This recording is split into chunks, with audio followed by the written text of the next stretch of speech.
Halo teman-teman, kembali lagi bersama aku Renhat Barus, mahasiswa Universitas Diponegoro, Sekolah Vokasi Program Studi Teknologi Rekayasa Otomasi angkatan 2025.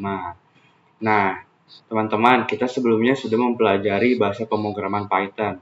Kita melakukan proses pengkodaannya itu menggunakan website Replit, yang dimana hal tersebut atau website tersebut dapat kita katakan sebagai online compiler, yang dimana kita tidak membutuhkan instalasi Python ataupun bahasa pemrograman lainnya untuk melakukan proses pengkodaan.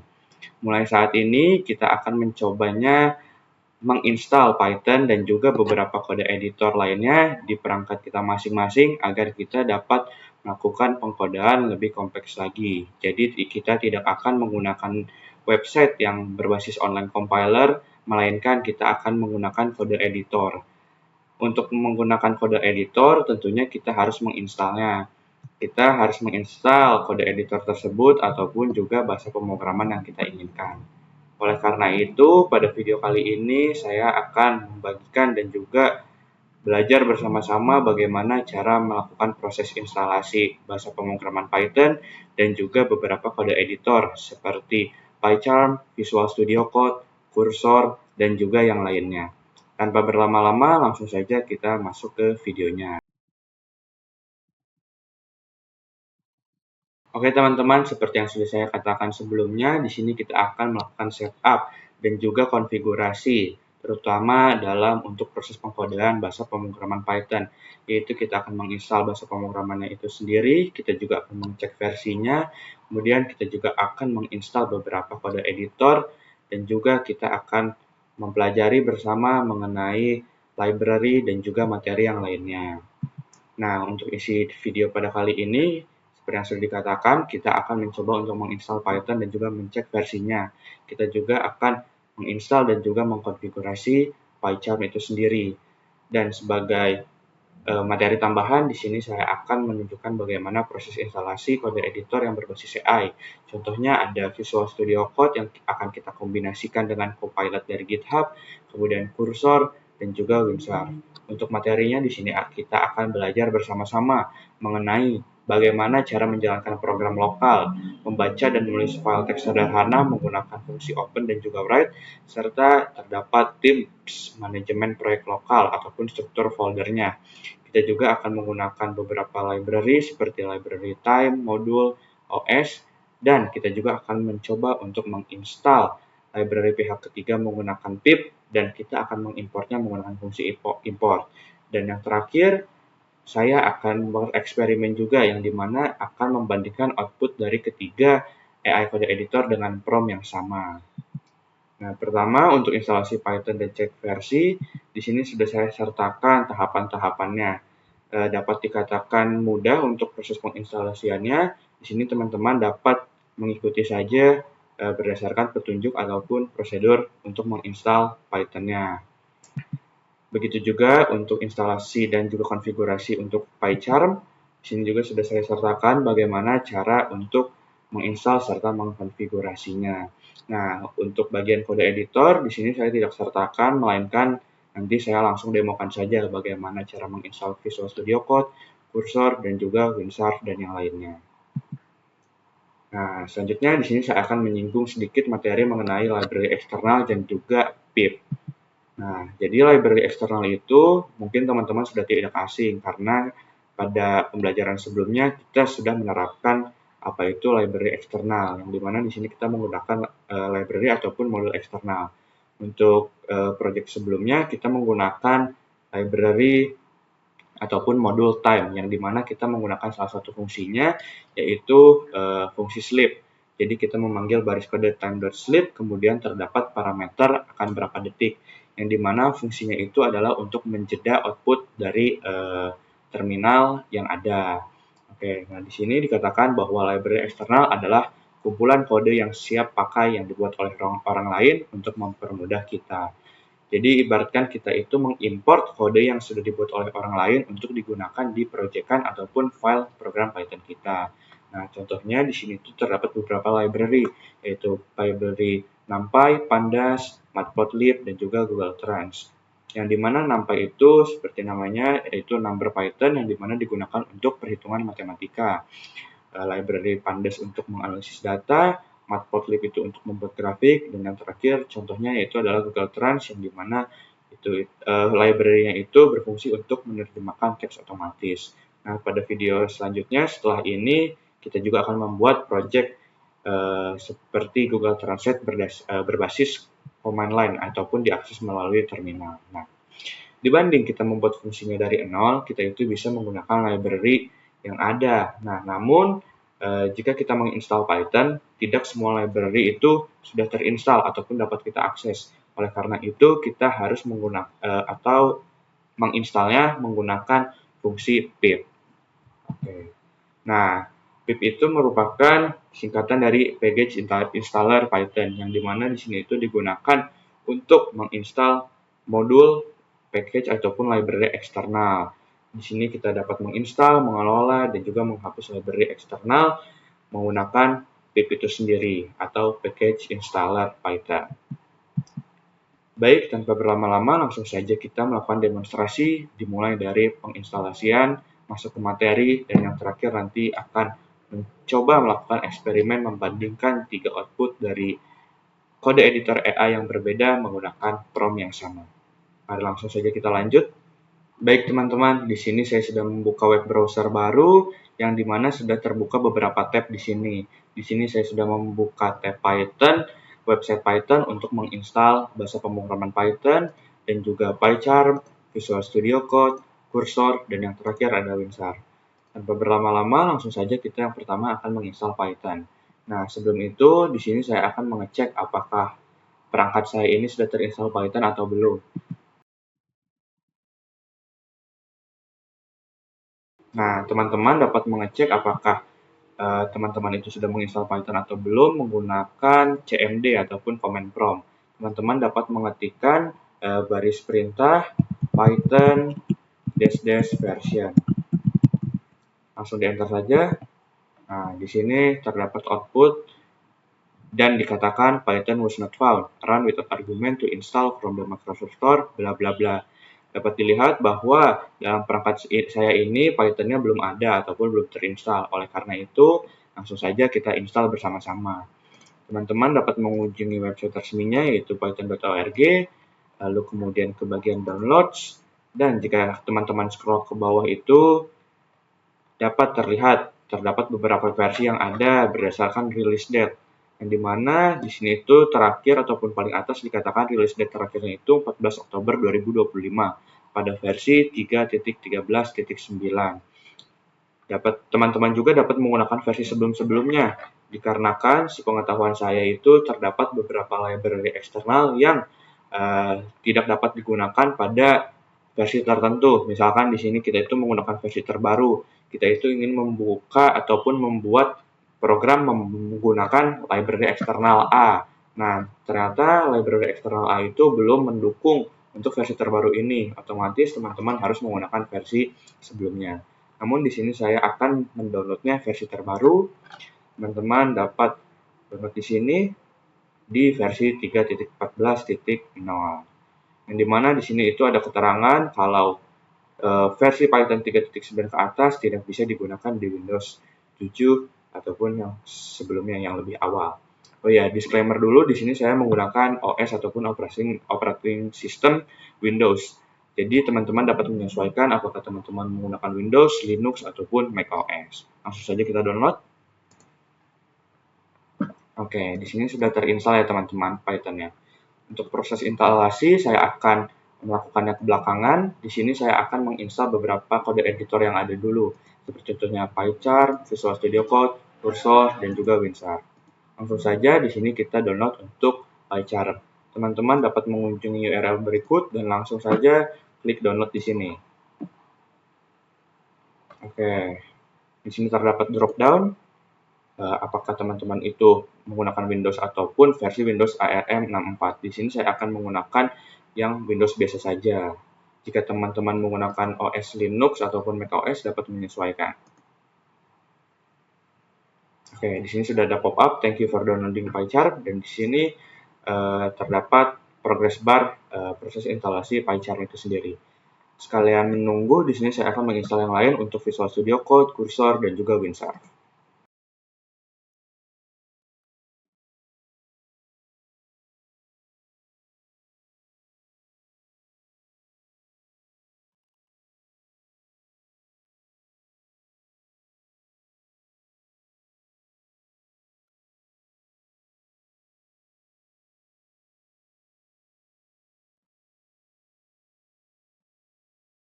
Baik teman-teman, dapat dilihat di sini untuk Python sendiri sudah terinstall, sedangkan kode editor baik itu PyCharm, VS Code, Cursor, dan juga WinSharp sedang dalam proses. Kita tunggu saja teman-teman. Oke, nampaknya untuk PyCharm agak lama, jadi di sini langsung saja kita melakukan proses instalasi Python itu sendiri. Teman-teman dapat membuka file exe-nya. Kita tunggu sebentar. Oke, di sini muncul Python 3.14 64 bit setup. Di sini kita langsung install saja. Nah, saya sarankan teman-teman langsung untuk mencentang ataupun menceklis bagian add Python exe to path. Jadi kita langsung otomatis bahwa alamat dari Python ini itu langsung dikonfigurasikan di perangkat kita masing-masing. Di sini langsung saja kita install now.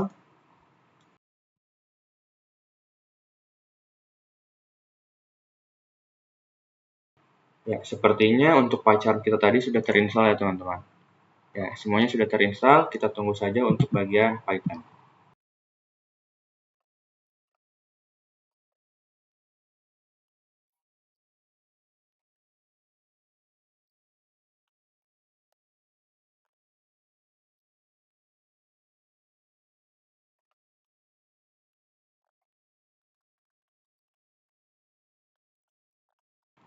Oke teman-teman, di sini saya sudah berhasil untuk install dan juga setup. Di sini dikatakan setup was successful.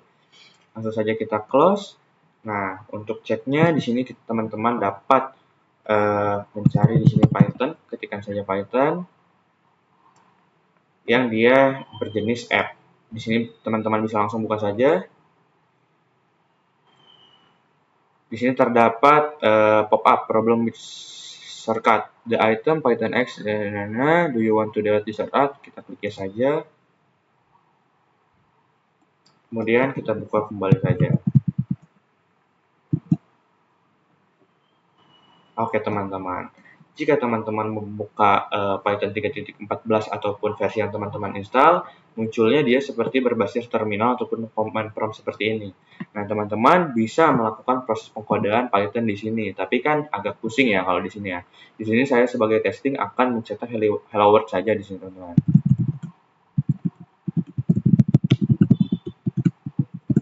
Ya, di sini saya menuliskan baris kode print hello world dan di sini sudah jalan. Outputnya itu adalah hello world.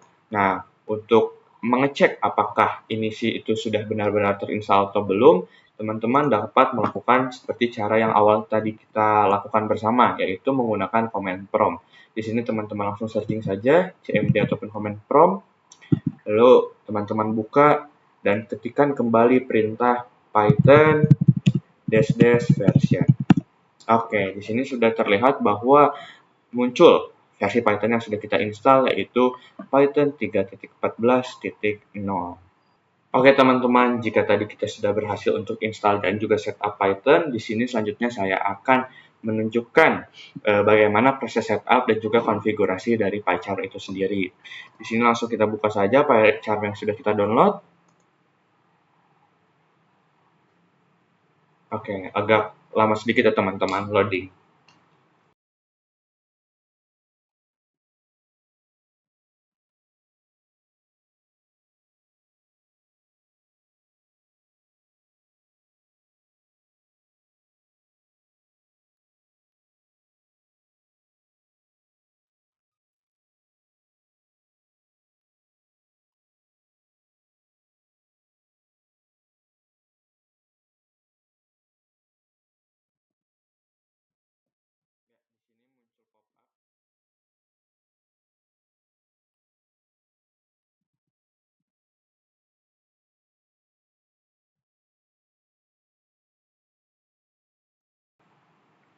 Oke, di sini terdapat pop-up dari user account control yang dimana dikatakan, do you want to allow this app to make change to your device? Kita yes saja di sini teman-teman.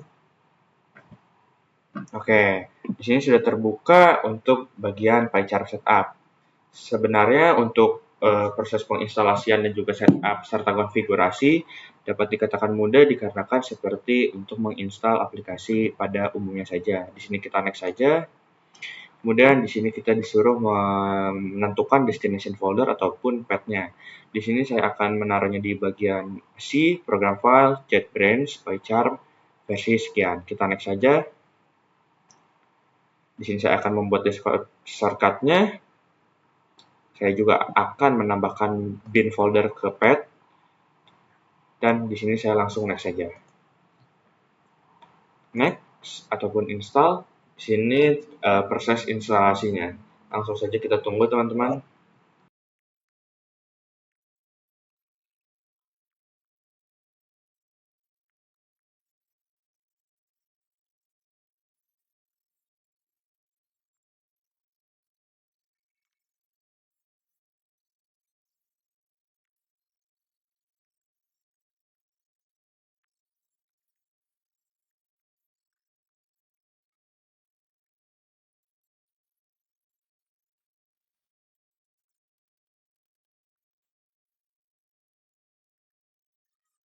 Oke teman-teman, di sini sudah muncul pop-up completing PyCharm setup yang dimana di sini kita sudah berhasil menginstal PyCharm.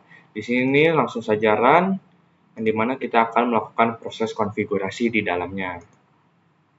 Ditunggu saja.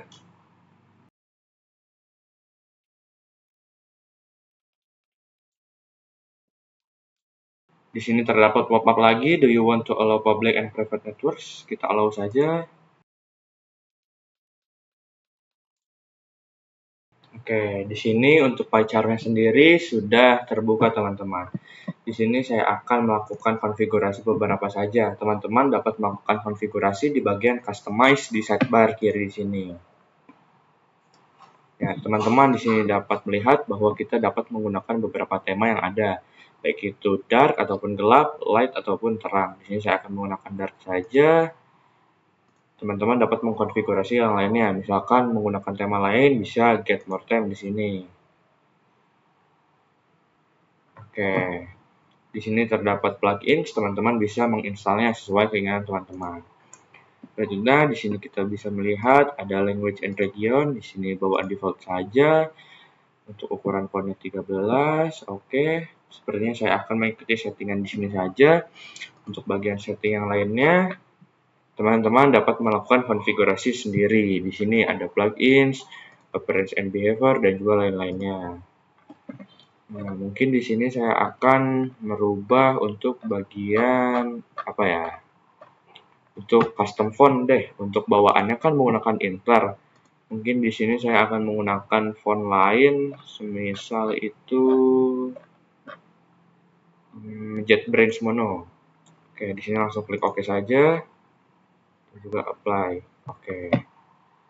Langsung fontnya di sini berubah menjadi yang sudah saya pilih. Oke.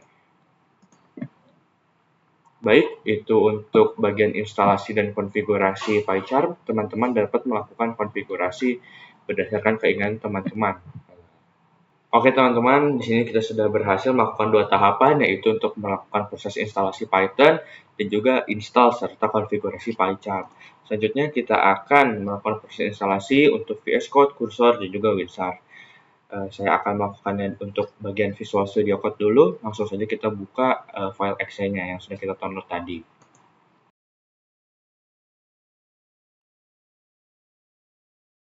Oke, di sini kita harus meng-accept agreement-nya, persetujuan dengan Visual Studio Code itu sendiri.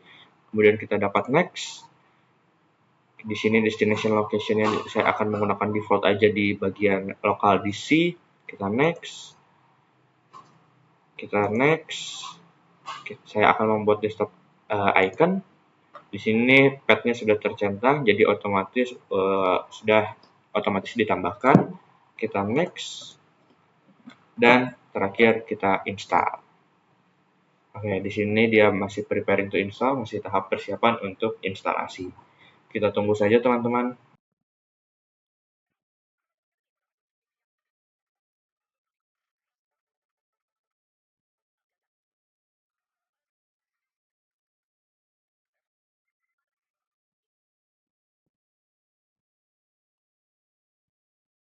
Oke teman-teman, di sini kita sudah berhasil untuk melakukan instalasi Visual Studio Code.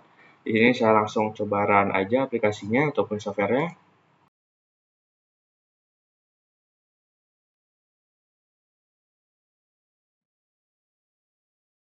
Ya, tampilan awal dari Visual Studio Code-nya begini ya teman-teman. Yang dimana di sini dapat dilihat di sidebar sebelah kiri ada File Explorer, ada Search, ada ekstensi, dan juga yang lainnya. Di kanan juga di sini terdapat agen mode ataupun chatbot yang dapat membantu kita saat melakukan proses pengkodean. Nah, nanti kita akan melakukannya. Untuk saat ini saya akan mencoba untuk menjalankan program Python di Visual Studio Code ini teman-teman. Teman-teman harus membuka folder dulu. Nah, di sini langsung saja kita klik open folder. Misalkan saya akan membuat folder baru di sini namanya coba VS Code.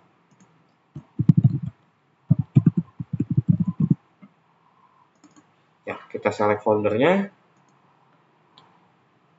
Oke, otomatis tampilannya di sini di bagian Explorer kita sudah berada di uh, folder bernama coba VS Code. Di sini terdapat pop-up, do you trust the orders of the files in this folder? Kita yes enter saja karena pastinya aman. Oke, ini untuk get started kita skip saja untuk kita menggunakan Copilot, tema, dan yang lainnya. Teman-teman dapat membuat file baru di sini dengan mengklikkan bagian tombol new file. Misalkan nama filenya itu adalah main. Nah, kita akan melakukan proses pengkodean bahasa pemrograman Python. Jangan lupa di akhir file kita tambahkan ekstensi .py ya teman-teman. Oke. Nah, di kanan bawah terdapat pop-up. Do you want install the recommend Python extension from Microsoft for the Python language? Di sini kita harus melakukan proses instalasi extension Python. Teman-teman dapat beralih ke tab bagian extension dan teman-teman di sini dapat mengetikkan bagian Python. Oh, langsung nih muncul di bagian populer. Atau misalkan tidak muncul, teman-teman dapat mengetikkan Python. Oke, di sini langsung saja saya install yang dimana publishernya itu adalah Microsoft.com dan sudah terinstall sebanyak 189 juta lebih. Langsung saja kita install. Oke, di sini masih proses instalasi, terdapat progress bar-nya di sini teman-teman.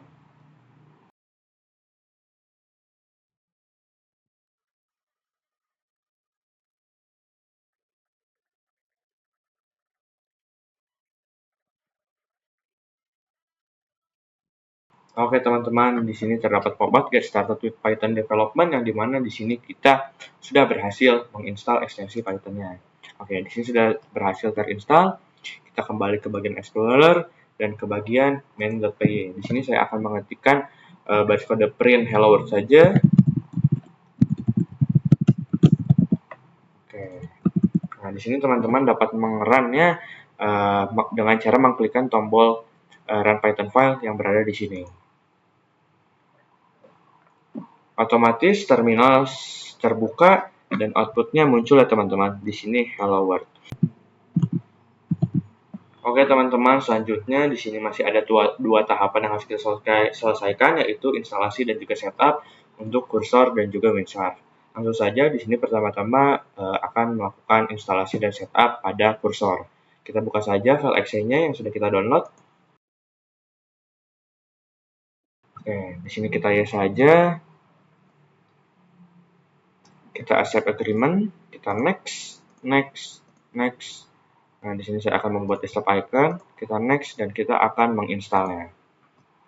Oke, seperti biasa kita harus menunggunya terlebih dahulu proses instalasi berhasil.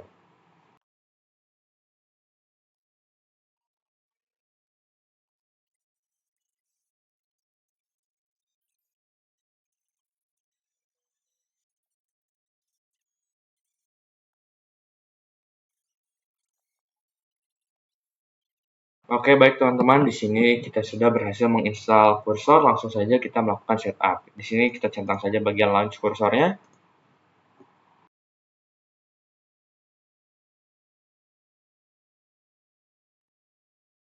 Kita tunggu sebentar, loading.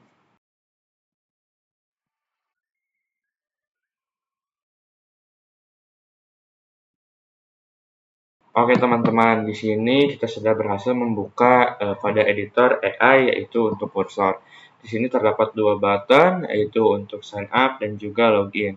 Di sini teman-teman dapat membuat akun baru menggunakan sign up dan semisal teman-teman sudah membuat akun ataupun memiliki akun, teman-teman dapat mengklikkan tombol login.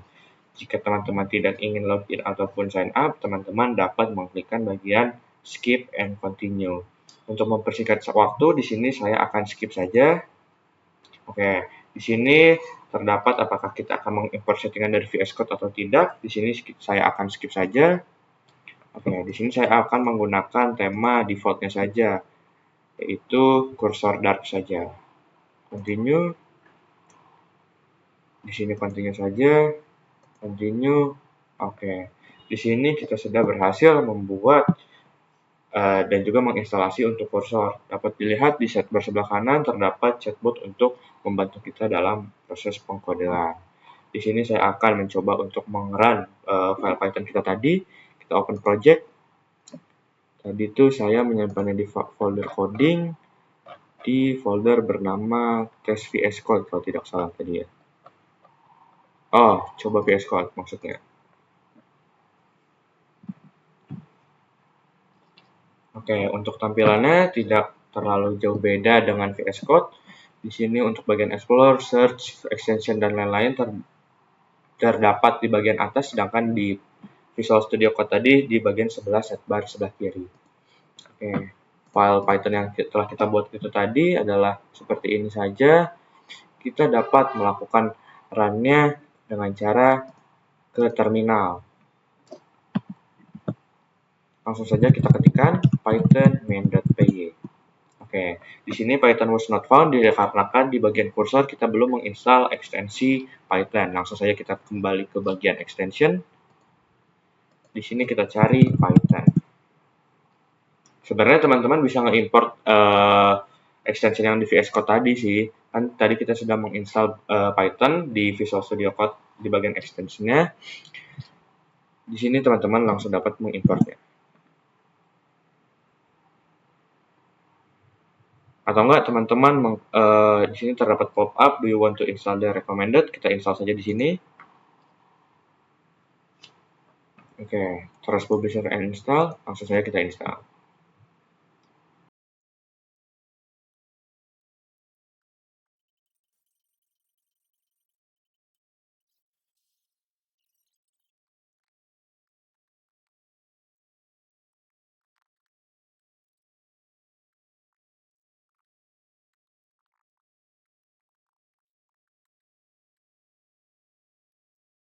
Oke teman-teman, di sini saya sudah berhasil untuk mendownload ekstensi Python.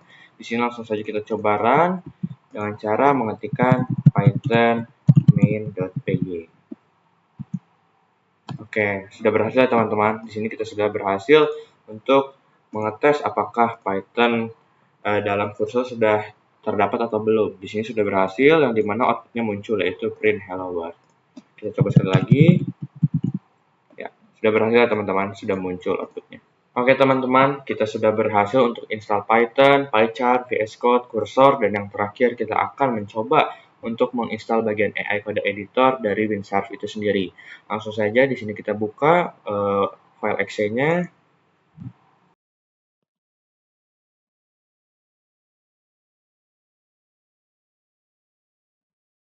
Oke, di sini terdapat pop-up dari bagian setup WinSharp. Kita agree aja, accept. Di sini destination location-nya bawaan default, kita next. Next, buat desktop icon, next. Dan kita tunggu sampai proses instalasi sudah berhasil, sudah selesai.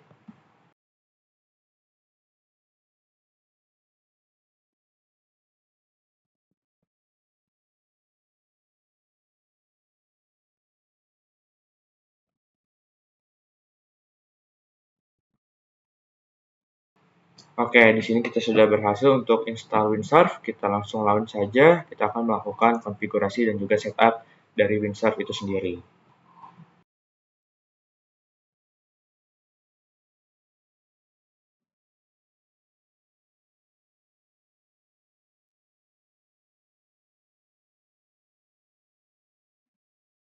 Kita klik Get Started. Key bindingsnya saya akan memilih VS Code dikarenakan saya tidak menggunakan Vim, dan settingnya saya akan juga menggunakan dari VS Code saja. Di sini saya akan mencentang bagian checkbox install source terminal command. Kita next saja. Oke, di sini terdapat editor tab-nya, terdapat light, dark, monokai, dan juga yang lainnya. Di sini saya akan menggunakan fungsi gelap aja. Oke, di sini terdapat opsi untuk sign up ataupun login. Berbeda dengan kursor tadi, kita dapat melakukan skip. Nah, di sini dikarenakan saya pertama kali menggunakan Windsurf, maka saya akan melakukan sign up dulu ya teman-teman.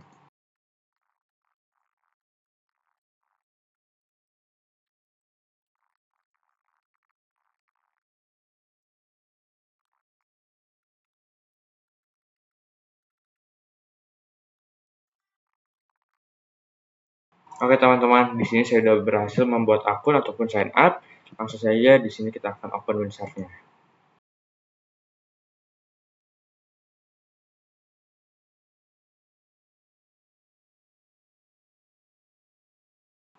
Sebentar, di sini terdapat loading, yang dimana browser otomatis redirect kita ke Windsurf ini sendiri. Oke, ternyata tampilan dari Windsurf begini ya teman-teman, tidak jauh beda dengan Visual Studio Code.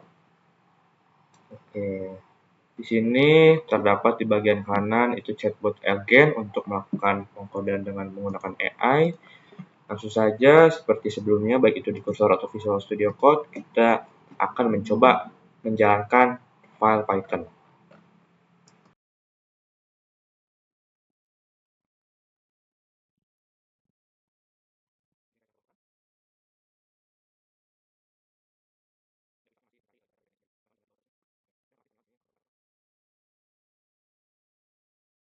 Oke, di sini sudah jalan ya teman-teman.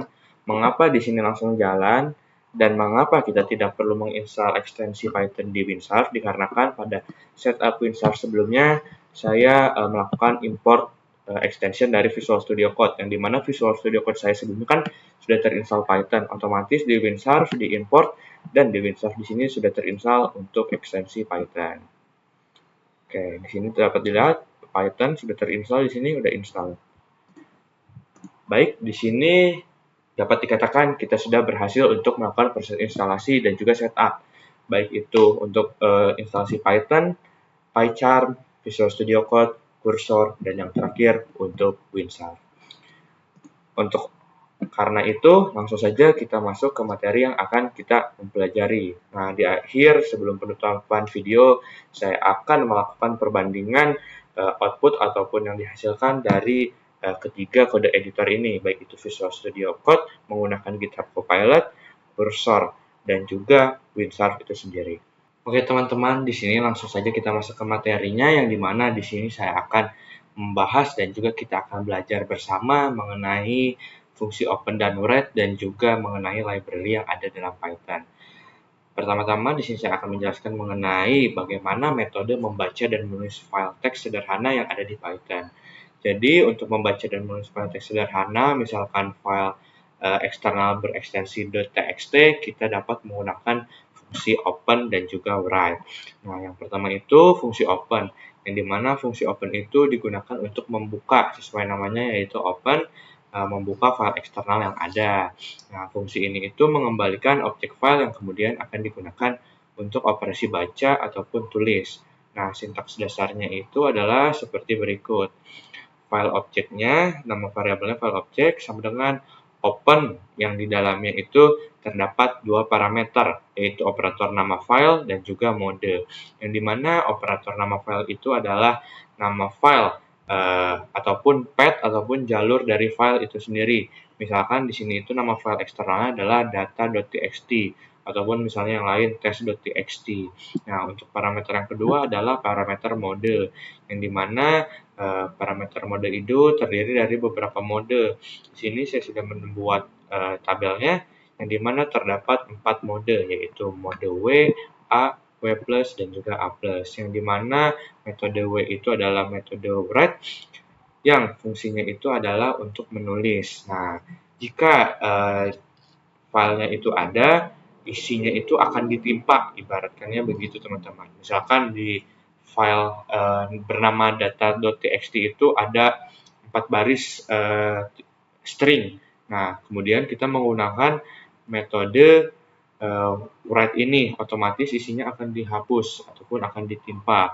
Nah, jika tidak ada, file barunya itu akan dibuat. Misalkan kita menggunakan mode write dan nama filenya itu test.txt.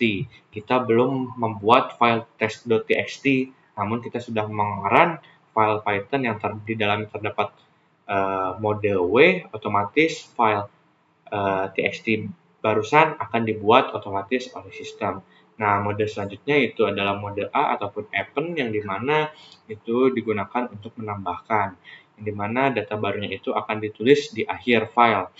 Nah, jika tidak ada, file barunya akan dibuat. Nah, untuk bagian mode W+ dan juga A+, sama-sama saja, namun dia itu memiliki kelebihan, yaitu dapat membaca. Untuk W itu berarti dia bisa menulis dan juga membaca. Kemudian untuk A+, dia itu dapat menambahkan ataupun menulis dan juga dapat dibaca. Itu untuk bagian fungsi open. Selanjutnya untuk fungsi write, yang dimana fungsi write itu digunakan untuk menuliskan tipe data string ataupun berupa kata, paragraf, kalimat, tergantung file yang akan kita buka. Nah, sintaks dasarnya yaitu file objects-nya apa, dot write, nah, kemudian string ataupun value yang akan ditulis itu apa. Nanti langsung kita praktekkan bersama-sama. Nah, di sini terdapat keterangan bahwa metode write itu tidak otomatis menambahkan baris baru, yang dimana kita itu harus menambahkan karakter endline ataupun new line, yang dimana dalam Python itu dapat mengetikkan dengan cara /n, secara eksplisit ataupun terpisah jika teksnya itu ingin berada di baris yang berbeda. Oke, itu untuk penjelasan mengenai bagaimana membaca dan menulis file teks sederhana di Python menggunakan fungsi open dan juga write. Selanjutnya saya akan membahas mengenai library, di mana library atau diartikan dalam bahasa Indonesia itu kan artinya pustaka. Nah, library itu adalah seperti yang sudah saya katakan pada materi pendahuluan tadi di awal, koleksi kode yang telah ditulis sebelumnya. Nah, misalkan saya sudah membuat sebuah library, teman-teman dapat mengakses library yang telah saya buat. Nah, begitu teman-teman. Jenis library itu ada dua, yaitu standard library dan juga third party library. Di mana jika standard library itu adalah library yang sudah terinstall ataupun dapat dikatakan library bawaan dari si Python itu sendiri. Contohnya ada library Math dan juga OS ataupun operating system. Nah, jenis yang kedua itu adalah third party library. Seperti namanya, third party ataupun pihak ketiga, yang dimana library-nya itu dibuat oleh komunitas ataupun perseorangan ataupun bahkan perusahaan yang jika kita ingin menggunakannya, kita harus menginstalnya. Nah, seperti yang sudah saya katakan sebelumnya, misalkan saya membuat sebuah library bernama library A. Jenisnya itu termasuk ke dalam third party library, yang dimana jika teman-teman ingin mengakses atau menggunakannya, teman-teman harus menginstalnya. Nah, bagaimana sih cara menginstalnya library pihak ketiga? Nah, jawabannya kita bisa menginstal library pihak ketiga itu menggunakan pip ya teman-teman. Pip itu sistem manajemen paket standar. Nah, untuk dalam bahasa pemrograman Python, kita bisa menginstal library ataupun modul eksternal menggunakan pip. Jika bahasa pemrograman lain, misalkan JavaScript dan lain-lain, kita dapat menggunakan npm. Oke, untuk cara menginstal library eksternal, kita tentunya harus memiliki pip terlebih dahulu. Jika teman-teman sudah menginstalkan Python, pip sudah otomatis terinstall. Nah, caranya untuk menginstal sebuah package, teman-teman harus membuka terminal ataupun cmd ataupun command prompt dan yang lainnya. Intinya itu baris perintah ataupun CLI yang ada di OS operating system perangkat teman-teman, baik itu Windows, Linux, ataupun macOS. Nah, kemudian teman-teman langsung saja menjalankan perintah instalasi, yaitu terdapat dua kata kunci, yaitu pip dan juga install, kemudian nama library-nya apa. Nah, misalkan terdapat suatu kasus, di sini itu saya ingin memanipulasi data. Nah, library yang bisa digunakan untuk memanipulasi data adalah library Pandas. Otomatis saya di sini harus menginstal library tersebut. Nah, caranya itu adalah kita buka terminal ataupun command prompt lalu mengetikkan pip install pandas begitu. Nah, untuk mengecek apakah kita sudah menginstal ataupun mengetahui library apa saja yang telah kita install, kita dapat menggunakan perintah pip freeze, yang dimana jika kita jalankan, otomatis terminal akan menunjukkan atau memperlihatkan library apa saja yang telah kita install sebelumnya. Dan sebagai informasi tambahan, misalkan teman-teman ingin mengupgrade library versi terbaru, teman-teman dapat mengetikkan dengan perintah pip install dash upgrade, nama library-nya apa. Otomatis library tersebut otomatis terupdate ke versi yang terbaru dari publishernya itu sendiri. Oke, langsung saja kita demonstrasikan di bagian pie chart-nya, baik itu untuk membaca dan menulis file sederhana Python dan juga implementasi library, baik itu kita menggunakan library yang bernama standard library atau library bawaan dari Python dan juga library pihak ketiga. Baik, langsung saja. Oke teman-teman, di sini langsung saja kita aplikasikan implementasinya. Di sini saya menggunakan kode editor PyCharm untuk pengimplementasian, baik itu dari materi membaca dan menulis file teks sederhana di Python dan juga untuk bagian library. Di sini saya sudah membuka dan terdapat welcoming page dari PyCharm. Di sini saya akan membuat project baru dengan cara mengklikkan button new project di sini. Oke, untuk settingannya, location-nya di sini bawaan default saja di bagian DC, interpreter type-nya project venv, dan versinya adalah 3.14 yang dimana ini yang sudah kita install tadi bersama-sama. Di sini langsung saja kita create.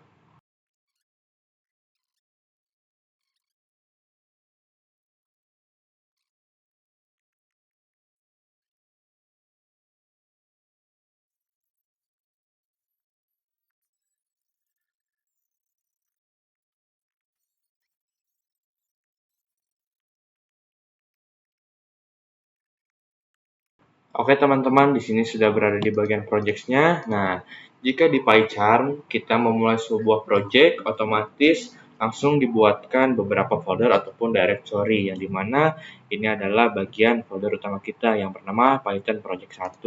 Di dalamnya terdapat library root yang berekstensi .venv, yang di dalamnya lagi terdapat beberapa folder dan juga beberapa file. Nah, dapat lihat di sini. Oke, di sini langsung saja kita akan mencoba mengimplementasikan bagaimana cara membaca dan menulis file eksternal di Python. Di sini saya klik kanan, kita klik new, saya akan membuat file Python baru, yaitu main.py. Oke, di sini saya sudah berhasil membuat file baru bernama main.py. Di sini kita tes dulu saja untuk mencetak hello world. Print hello world. Coba langsung kita run. Oke, berjalan ya teman-teman. Oke. Nah, di sini saya akan mencoba mengimplementasikan untuk bagian membaca ataupun bagian read. Di sini saya akan membuat file baru. Filenya dia tidak berekstensi Python ataupun yang lain, melainkan berekstensi .txt. Misalkan test.txt. Oke. Nah, di sini misalkan saya ingin mengetikkan beberapa kalimat dalam beberapa baris. Misalkan identitas saya pribadi deh.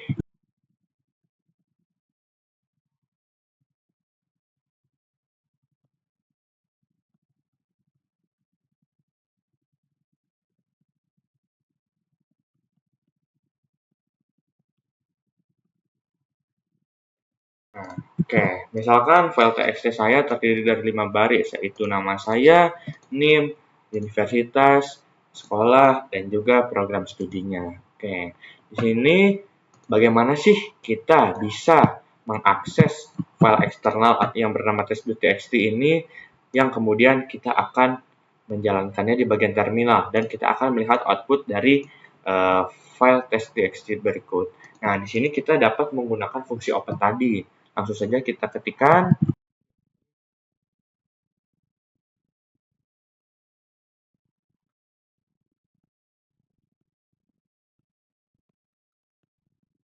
Oke, cukup dengan 3 baris kode ini saja kita dapat membuka ataupun melihat isi dari file test.txt ini. Di sini kita menggunakan fungsi with open, kemudian terdapat dua parameter yang seperti sudah saya jelaskan. Parameter pertama adalah nama filenya, kedua adalah mode apa yang kita ingin gunakan. R itu di mana read, di mana kita akan membaca. Oke, di sini saya menyimpannya dalam variabel bernama content, yaitu menggunakan fungsi f.read. Mari saja langsung kita run. Oke, dapat teman-teman lihat di bawah kiri ini terminalnya adalah outputnya sama seperti test.txt ini, terdiri dari 5 baris yaitu nama saya, NIM saya, universitas, skala vokasi, dan juga program studinya. Dengan begitu dapat dikatakan kita sudah berhasil bagaimana cara kita membaca file eksternal dan kita mencetaknya agar dapat terlihat di terminal. Oke, itu untuk bagian read. Di sini untuk bagian write, mari langsung kita coba. Ini saya akan jadikan komentar dulu.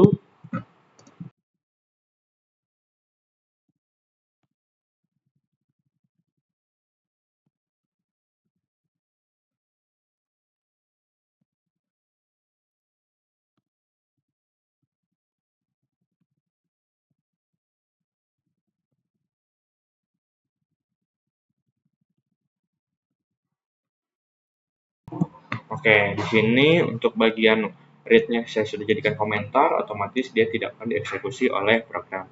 Kemudian di sini saya sudah menambahkan 2 baris kode baru, yaitu menggunakan metode write yang dimana kita akan menulis tipe data string ke file test.txt. Nah, di sini kan file test.txt-nya sudah ada berisikan 5 baris string. Nah, kita eksperimen. Kita run ini apakah akan menambahkan di baris baru, apakah akan hilang atau bagaimana. Langsung saja kita run. Oke, dapat dilihat file test.txt-nya itu yang sebelumnya hilang dan di sini kita menambahkan string ataupun kalimat baru yaitu test write ke file eksternal. Yang dimana dapat kita simpulkan bahwa seperti yang sudah saya katakan sebelumnya, jika di dalamnya sudah terdapat string dalam file txt dan kita menggunakan fungsi write di sini, otomatis dia akan menimpa.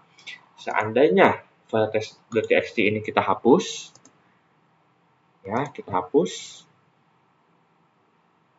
ini cancel saja karena terdapat konflik.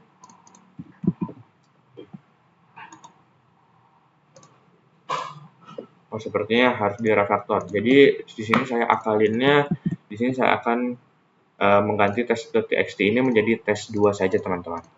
Oke, nah, seperti teman-teman dapat lihat di baris sebelah kiri itu kan tidak ada file bernama test2.txt. Nah, sementara kita run di sini, kita lihat apakah dia akan membuat file bernama test2.txt atau tidak. Nah, di sini sebagai pembeda saya akan mengatakan test write file eksternal 2 deh. Kita run. Oke. Teman-teman lihat tadi di sini langsung terbuat file bernama test2.txt. Kita buka isi filenya. Oke. Isi filenya adalah sama seperti apa yang telah kita tuliskan, yaitu kita menggunakan fungsi write yang di dalamnya itu adalah terdapat string test write ke file eksternal 2. Oke. Jadi bisa dibilang bahwa jika kita belum memiliki nama filenya dan kita menggunakan mode write, otomatis program akan membuat file tersebut sesuai dengan nama yang kita tuliskan. Oke, begitu teman-teman. Baik, segitu untuk penjelasan bagian bagaimana cara membaca dan menulis file eksternal di Python. Selanjutnya saya akan membahas mengenai modul ataupun library, baik itu library standar yaitu bawaan ataupun library third party atau library pihak ketiga. Oke teman-teman, selanjutnya di sini saya akan membahas mengenai implementasi library yang ada dalam Python. Di sini saya memiliki 4 library yang dimana 3 library merupakan 3 library standar dan juga satunya itu adalah library yang eksternal, bersifat eksternal yang nantinya akan kita install. Nah, di sini saya sudah memiliki beberapa filenya, 4 file, yaitu time.py untuk implementasi untuk library time, random untuk library random, OS untuk library OS, dan yang library eksternal di sini saya menggunakan library bernama Faker, yang dimana library Faker ini itu digunakan untuk mendapatkan dummy data ataupun data palsu gitu teman-teman. Ibaratkan sebagai placeholder. Nah, awal-awal di sini saya akan membahas mengenai time.py. Mungkin di sini teman-teman sudah ngeh ya. Nih, kayak terdapat garis kuning di sini ataupun terdapat di sini warning. Yang dimana warning ini menandakan bahwa library-nya itu belum ada ataupun belum terinstall. Nah, di sini import resolve to it is containing file, yang dimana belum terdapat library bagian time, random, OS maupun Faker itu sendiri. Ini coba langsung saya run di sini. Oke, nah untuk ketiga library ini kan merupakan library bawaan dari Python. Nah, jadi jika di sini misalkan saya run, langsung dia tereksekusi. Nah, di sini itu saya menggunakan library type, yang dimana di dalamnya juga ada library datetime, modul datetime. Nah, di sini saya memiliki 3 kode, yaitu untuk mengukur waktu saat ini, sekarang saya rekaman, kemudian mengubah ke format yang mudah dibaca, dan juga teman-teman sudah tidak pasti asing dengan sleep ataupun untuk membuat jeda. Nah, di sini itu waktu sekarangnya itu jika kita import menggunakan fungsi time, waktu sekarangnya itu wah ini integer berapa, nggak tahu, berapa puluh, berapa juta, miliar, nggak tahu. Nah, kemudian di sini kita menggunakan fungsi time untuk mengubah ke format yang lebih mudah dibaca. Di sini kita memiliki variabel bernama tanggal waktu menggunakan fungsi komponen dari library time itu sendiri, yaitu datetime yang dimana menggunakan fungsi from timestamp, yaitu untuk waktu sekarang. Jadi di sini mengubah format menjadi yang lebih mudah dibaca. Otomatis ini dapat dilihat 2025 bulan 10 tanggal 29 jam 16.12 sekian. Oke. Dan di sini yang seperti saya katakan, teman-teman sudah tidak asing dengan fungsi time.sleep. Misalkan di awal itu aplikasinya itu kita analogikan akan tidur selama 2 detik ataupun jeda 2 detik. Nah, setelah dia jeda 2 detik, 1, 2, maka aplikasinya akan bangun.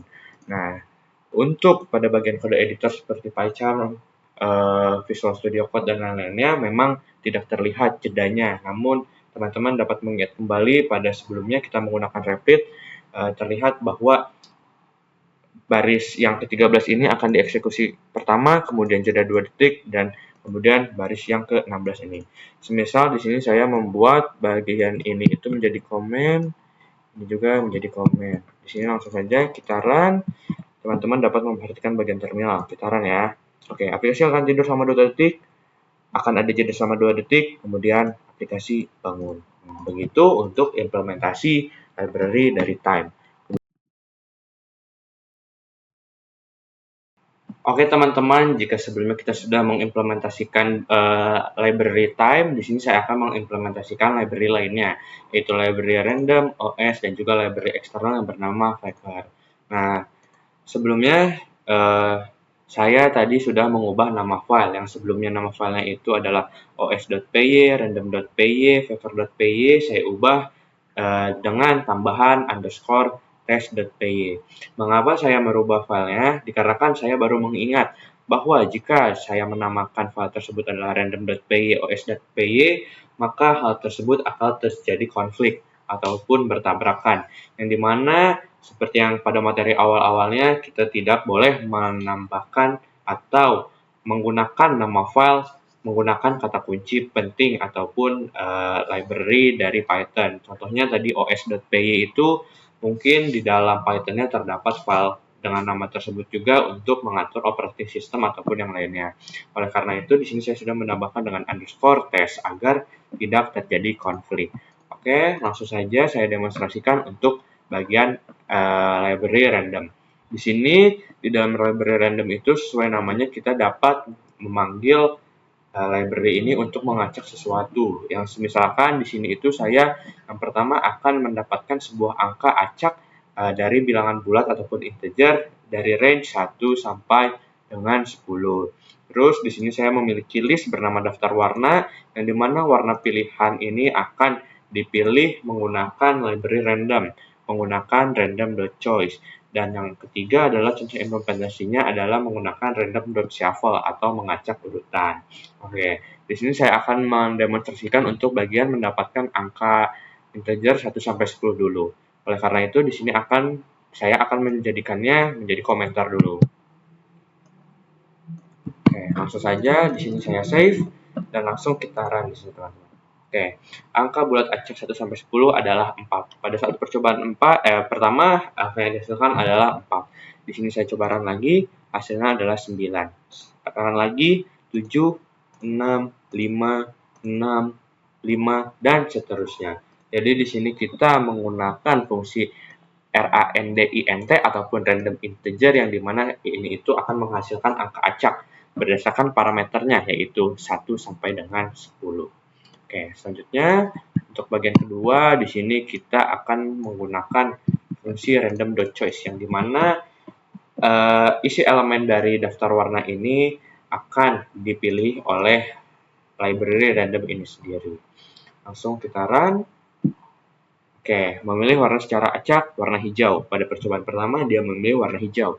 Percobaan kedua, kita coba kuning, hijau, hijau, hijau, hijau, kuning, hijau, kuning, biru, merah. Oke, jadi di sini kita menggunakan random.choice untuk dipilihkan gitu pilihan dari list yang telah kita miliki. Di sini itu kan terdapat 4 nilai yaitu merah, hijau, biru, dan kuning. Nah, untuk warna pilihan, variabel warna pilihan, kita itu menggunakan fungsi random, library random, yaitu tepatnya random.choice untuk mengerandom dari list daftar warna tadi. Oke, dan yang terakhir kita akan mengimplementasikan, mencoba mendemonstrasikan random shuffle. Oke. Oh ya, di sini kan itu ada daftar warna, otomatis yang di atas tidak dapat kita komentar. Kecuali yang bagian print ini kita komentar dan yang warna pilihan kita komentarkan juga. Oke, jadi daftar warnanya itu tetap sama ya, merah, hijau, biru, kuning. Nah, program nanti akan mencetak urutan awalnya yaitu merah, hijau, biru, kuning. Kemudian program akan meng-shuffle ataupun acak dengan fungsi random.shuffle dari list bernama daftar warna. Oke, langsung kita run. Oke, nah urutan awalnya kan emang benar, merah, hijau, biru, kuning. Nah, kemudian urutan setelah diacak menggunakan fungsi random.shuffle itu menjadi merah, biru, kuning, hijau. Kita jalankan sekali lagi, pasti urutannya akan berubah lagi. Kita ingat MBKH. Nah, di sini menjadi BMKH dan begitu seterusnya. Oke, langsung saja di sini saya demonstrasikan untuk bagian OS. Yang dimana OS ini adalah library bawaan. Oh maaf, di sini harusnya import OS bukan import underscore OS. Nah, di sini import OS seperti yang saya sudah katakan sama seperti library random dan juga time, dia itu bersifat library bawaan. Jadi kita tidak perlu menginstalnya. Oke. Nah, OS itu merupakan singkatan dari operating system yang dimana library itu bekerja ataupun dapat terintegrasi dengan perangkat kita, baik itu komputer ataupun laptop. Nah, contohnya yang pertama itu kita bisa mendapatkan direktori kerja saat ini. Direktori ini dapat dikatakan sebagai path folder kerja kita, gitu simpelnya teman-teman. Misalkan saya akan menjadikan ini komentar dan ini juga komentar. Nah, otomatis kita mengeksekusi dua baris ini saja, yang dimana kita membuat variabel current directory menggunakan fungsi library os get cwd. Cwd itu adalah yang dimana memiliki arti current directory ataupun folder. Kita coba run. Oke, nah directory kerja kita saat ini itu adalah di local DC di dalam folder user yaitu Rain, kemudian foldernya itu adalah PyCharm projects bawaan dari PyCharmnya dan memiliki nama file Python project 2. Begitu teman-teman. Jadi kita menggunakan library OS tepatnya fungsi getCwd itu untuk mendapatkan directory kita saat ini. Begitu. Selanjutnya saya akan komentar dan kita akan mengecek apakah direktori baru itu ada atau tidak. di sini kita menetapkan nama foldernya itu adalah folder test Python. Nah, di sini kita menggunakan conditional if not os.pet exists ataupun pet-nya itu tidak terdapat nama folder yang folder test Python ini, maka kita akan membuat directory bernama folder test Python menggunakan fungsi mkdir ataupun make directory. Jadi kita memanggil dengan os dan make directory, nama foldernya adalah folder test Python. Nah, di sini saya mendapatkan keterangan bahwa directory nama folder ini berhasil dibuat dengan catatan jika belum ada folder bernama folder test Python. Nah, jika sudah ada, maka dia akan mengatakan print directory nama folder yang folder test Python ini sudah ada. Kita coba run. Nah, di sini kan teman-teman bisa lihat bahwa directory folder test Python belum ada. Otomatis program nanti akan membuat folder ataupun directory bernama folder test Python menggunakan fungsi os.mkdir di sini. Kita coba run. Oke, di sini dia terbuat ya teman-teman. Directory ataupun foldernya terbuat, yaitu folder underscore test Python. Nah, di sini juga terdapat keterangan directory folder test Python berhasil dibuat dikarenakan directory atau folder ini itu sebelumnya tidak ada. Nah, dia ngecek apakah udah ada atau belum. Oh, belum ada, makanya dia membuatnya dengan os mkdir di sini. Nah, seandainya kita nge-run sekali lagi di sini dengan kondisi folder yang sudah ada, maka outputnya adalah directory folder test Python sudah ada. Kita coba run. Kita perhatikan di sini, kita run. Oke, directory folder test Python sudah ada. Misalkan di sini directory file Python 1 kan belum ada. Kita run, otomatis directory-nya akan terbuat. Ya, langsung terbuat di sini. Jika kita run lagi, sudah ada. Begitu teman-teman.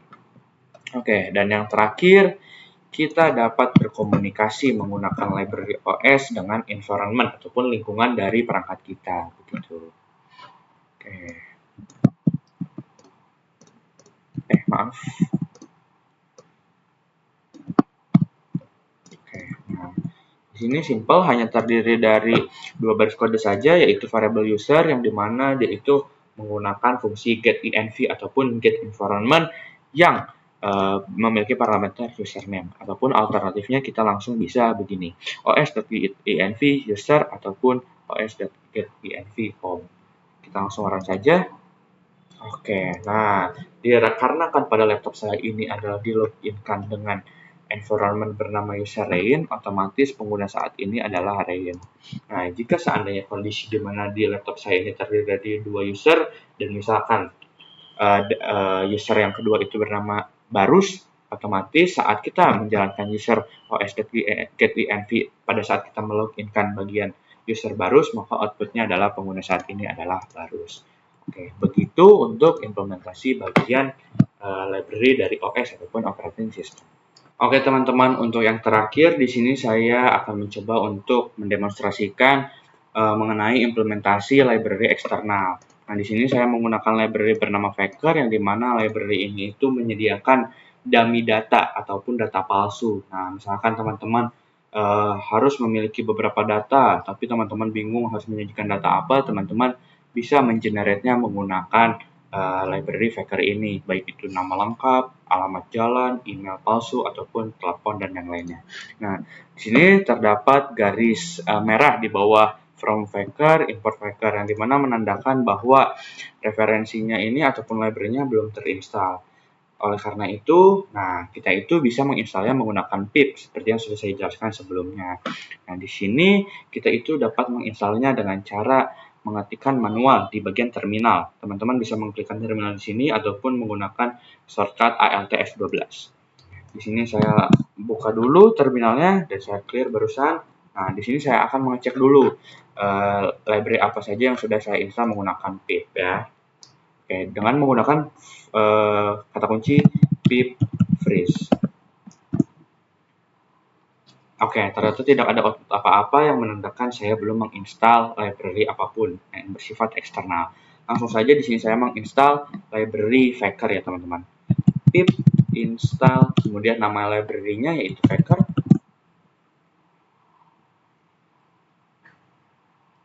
Oke, kita tunggu saja teman-teman. Di mana di sini itu dia menginstal dua package, yaitu TZ Data dan juga Faker. Kita tunggu saja.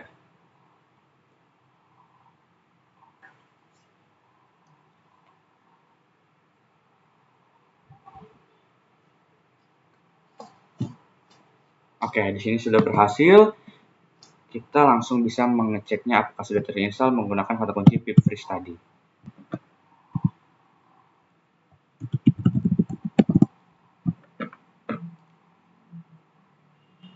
Oke, sudah terinstall ya. Di sini terdapat dua library yaitu Flickr dengan versi 37.12.0 dan TZ datanya itu 2025.2. Oke, di sini sudah tidak ada warning lagi. Langsung saja coba kita run. Sebelum kita run, saya akan menjelaskan bagian kodenya dulu. Nah, di sini kita import library Flickr itu sendiri, yang dimana Flickr itu seperti yang sudah saya katakan sebelumnya, menjanjikan dummy data ataupun data palsu. Nah, biasanya itu parameternya itu adalah bersifat EN_US kapital, yang dimana secara default itu menggunakan data dari luar negeri ataupun dari US. Nah, di sini kita bisa menggunakan ataupun mendapatkan data Indonesia menggunakan parameter ID_ID dalam bentuk kapital. Oke, di sini cara pemanggilannya cukup mudah. Untuk nama itu bisa menggunakan flag.name, alamat itu menggunakan address, phone number itu phone_number, dan email itu menggunakan parameter email. Nah, untuk yang lainnya teman-teman mungkin bisa cek di dokumentasi resminya. Kita bisa mendapatkan data apa saja begitu. Nah, sepertinya saya akan membahas yang mengenai data dulu untuk paragraf belakangan. Langsung saja kita run di sini ya teman-teman.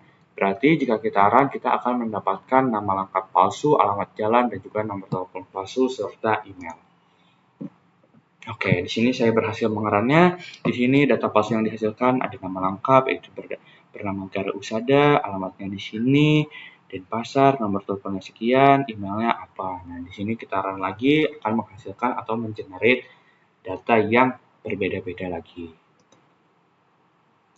Oke, Zahra Nasidah, kemudian Caturangga Rusanti, dan juga yang lainnya. Begitu. Oke, di sini saya akan menjadikan hal yang ini itu menjadi komentar. Kemudian yang baris ini saya akan eksekusi. Coba kita run, yang dimana di sini itu akan menghasilkan teks paragraf secara acak. Ya, paragraf 2 kalimat sebenarnya dikarenakan di sini kita itu mengambil 2 kalimat yang dimana terdapat parameter yang harus kita isi, yaitu NB sentences. Misalkan di sini 4, kita ubah berarti dia akan menjadi 4 kalimat tergenerate. Oke, nggak tahu ini bahasa apa teman-teman, bahasa alien yang tergenerate. Oke, jadi mungkin sekian saja penjelasan saya bagaimana cara implementasi baik itu dari library time, random, OS, dan juga terakhir library eksternal. Di sini saya mengambilnya library vector. Mungkin teman-teman juga dapat menggunakan library lainnya, misalkan seperti yang sudah saya katakan sebelumnya, yaitu library pandas yang dapat digunakan untuk memanipulasi data. Begitu. Untuk ini kan data dummy ataupun data palsu. Begitu saja teman-teman. Oke teman-teman, sebelum penutupan, sesuai apa yang sudah saya katakan, di sini saya akan bereksperimen membandingkan output dari ketiga AI Code Editor yang berbeda, yaitu Visual Studio Code, Cursor, dan juga Windsor. Nah, di sini saya sudah mengetikkan promptingnya, yang dimana saya menjelaskan saya memiliki program kalkulator sederhana berbasis terminal seperti berikut. Ini codingannya. Kemudian di sini saya memerintahkan masing-masing kode editor AI untuk mengubah program kalkulator berbasis terminal ini menjadi bentuk GUI ataupun Graphical User Interface menggunakan Python. Terus dia menggunakan library yang umum seperti Tinker. Terus kemudian pastikan semua operasinya itu Kabataku bisa digunakan dengan mudah. Terus menampilkan hasil perhitungannya itu langsung di GUI tanpa di terminal. Dan yang terakhir adalah penjelasan singkat mengenai cara kerja program GUI tersebut. Di sini saya copy paste saja prompt yang akan saya berikan kepada masing-masing kode editor. Oke teman-teman, untuk pertama saya di sini akan mencoba melakukan prompting di Visual Studio Code. Nah, di sini itu di dalam Visual Studio Code dia menggunakan GitHub Copilot. Otomatis teman-teman jangan lupa untuk menginstal ekstensi bernama GitHub Copilot. Dan yang kedua, teman-teman juga jangan lupa untuk login. Di sini saya login menggunakan GitHub. Dikarenakan saya sudah menginstal dan juga login menggunakan GitHub, langsung saja kita melakukan prompting di sini teman-teman. Oke, kita paste prompt kita tadi, kita enter. Kita tunggu sampai AI sudah selesai dalam mengenerate kode sesuai perintah yang telah kita berikan.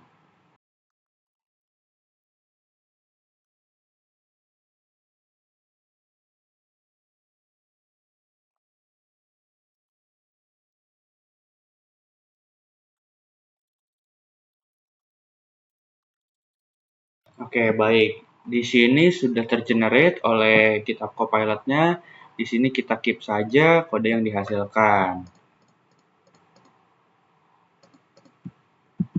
Oke, sebentar. Di sini dia memberikan penjelasan sesuai apa yang telah kita suruh atau perintahkan. Dari baris kode dapat kita lihat bahwa dia di sini menambahkan informasi menggunakan multiple string, kemudian fungsinya masih sama. Di sini dia membuat fungsi baru bernama buat GUI. Oke. Nah, dia sudah berhasil generate dan coba langsung kita run saja ya teman-teman.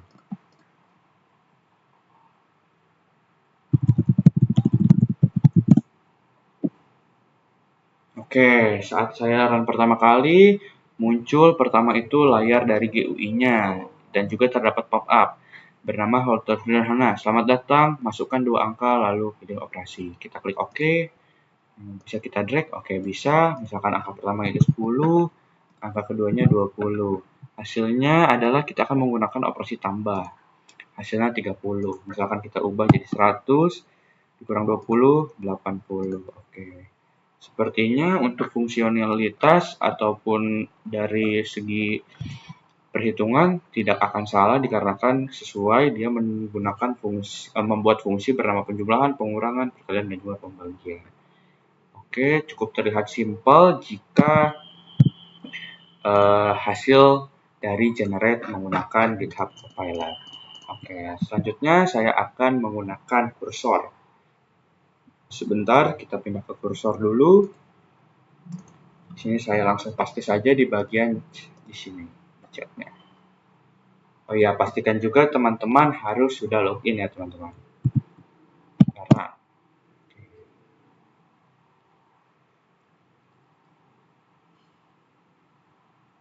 ya di sini AI-nya sedang bekerja.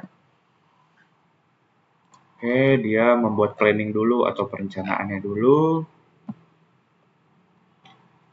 Oke. Dia akan membuka file main.py yang sudah ada yang tidak berisikan kode apa-apa di sini. Di sini dia sedang read, sedang membaca. Kita tunggu saja.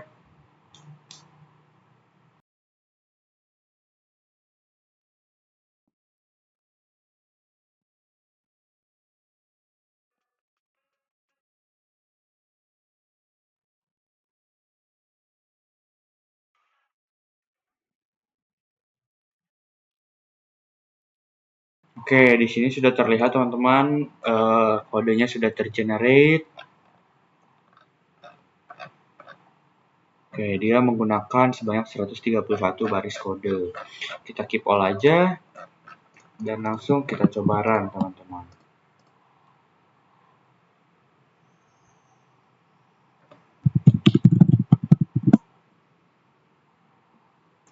Oke, tampilan GUI-nya masih mirip-mirip saja, yang dimana kita harus menginputkan angka pertama dan angka kedua.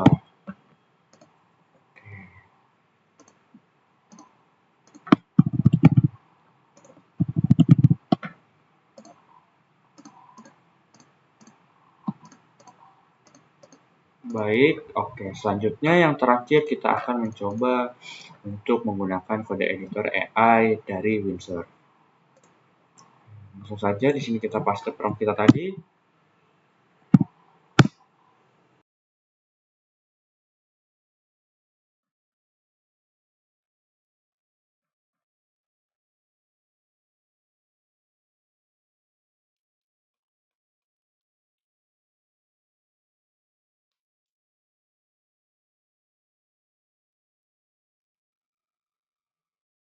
Oke, seperti sama sebelumnya, baik itu Visual Studio Code ataupun Cursor, dia akan membaca terlebih dahulu isi dari main.py ini apa. Jadi algoritmanya sepertinya si program akan mengecek dari codingan ini itu apa aja, kemudian akan diubah menjadi bagaimana.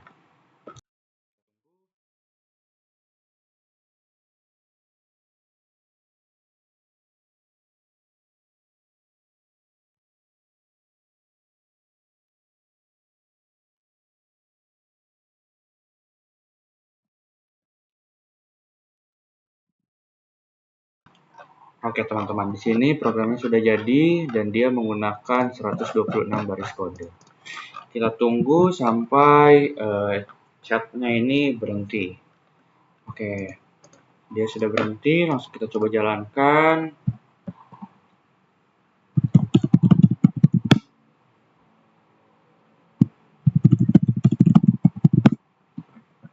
Oh, sebentar, terjadi kesalahan teman-teman. Apakah saya belum ada Python di sini? Sudah. Seperti ini. Oke.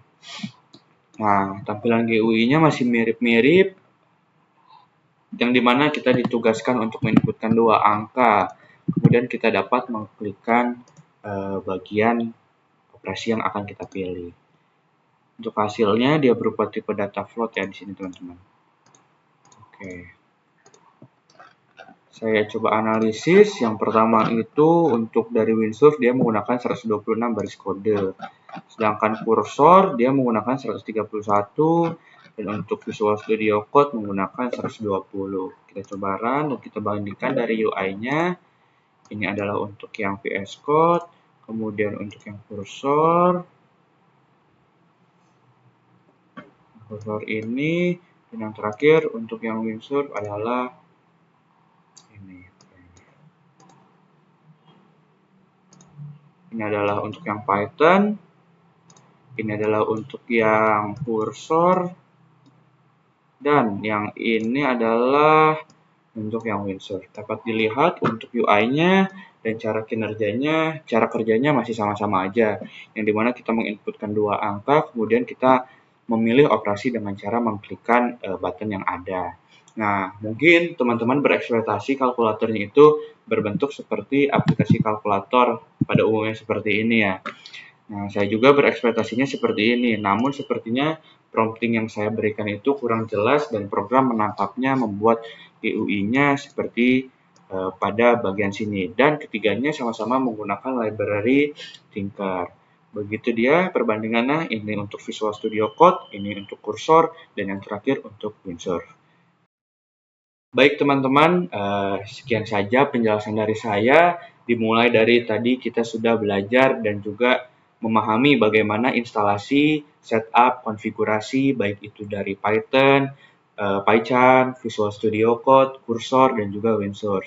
Dan tadi saya juga sudah memaparkan materi mengenai bagaimana cara membaca dan menulis file eksternal sederhana berekstensi TXT, dan juga membahas mengenai library tadi yang terdapat 2 jenis, yaitu library bawaan dan juga third party ataupun pihak ketiga yang dapat diinstal menggunakan fungsi pip. Dan terakhir, sebelum penutupan ini, kita sudah bersama-sama bereksperimen membandingkan hasil output dari masing-masing AI Code Editor, baik itu Visual Studio Code menggunakan Copilot GitHub, Cursor, dan juga Windsurf. Teman-teman dapat berpendapat menurut teman-teman yang paling baik itu yang mana. Jika hasil ataupun output yang dihasilkan dari masing-masing AI Code Editor mungkin dapat didasari oleh prompting saya yang kurang ataupun bagaimana. Oleh karena itu, sekian saja pemaparan materi saya. Dalam video ini saya ucapkan terima kasih.